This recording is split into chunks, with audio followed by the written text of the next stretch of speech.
Every day, people argue, drift apart, or silently suffer. Not because the love is gone, not because the intention is wrong, but because the words were never right. Or worse, never spoken at all. We send messages but don't connect. We speak loudly but listen little. And so the simplest truths become the greatest burdens. But what if I told you? Most of our problems aren't really problems. They're simply misunderstandings waiting for the right words. Today, I want to talk to you about effective communication. Not as a skill to learn, but as a way to live.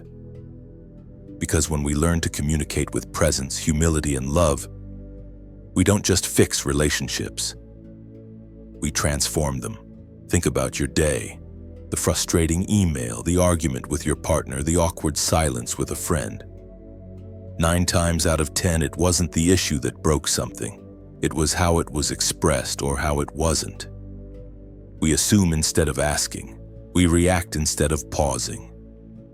We speak to be heard, not to understand. But true communication isn't about how loud or clever we are. It's about how present, patient, and curious we can be. A long time ago, a young monk was given an unusual task: to spend 7 days in complete silence. At first, it was agonizing. The quiet felt loud, the stillness uncomfortable. But as the days passed, something began to shift. In that deep silence, the monk started to realize just how often his words had masked his true emotions. How much of what he said was simply noise. On the 8th day, his master finally spoke. "Now you may speak. But only if your words are better than silence." That lesson stayed with him for the rest of his life. From then on, he understood that most broken bridges between people could be mended with one sincere, well-timed conversation. So what does effective communication look like in everyday life? It looks like listening without waiting to speak. It sounds like asking questions without judgment. It feels like being present, not distracted by devices or assumptions. When you communicate with presence, people don't just hear you, they feel safe. And safety, that's what we're all really searching for. A village elder once told me, "If you speak to win, you will lose the person. But if you speak to understand, you will win their heart." It's not about clever words, it's about clear hearts. When a friend confides in you, don't fix, just hold space.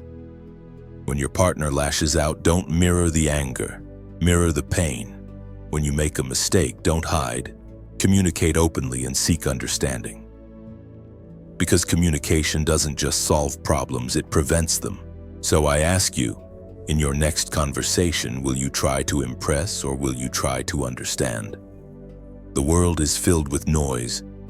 Be the voice that brings peace, not pressure, clarity, not confusion, compassion, not competition. Because in the end, communication is more than just talking. It's the daily act of building bridges, not walls. And if we each committed to speaking and listening with love, we wouldn't just live in a better world. We'd create one. If this message resonates with you, like this video, subscribe for more philosophical reflections, and share with someone who needs this today. Start your journey toward calm, connection, and clarity, one conversation at a time. Thank you.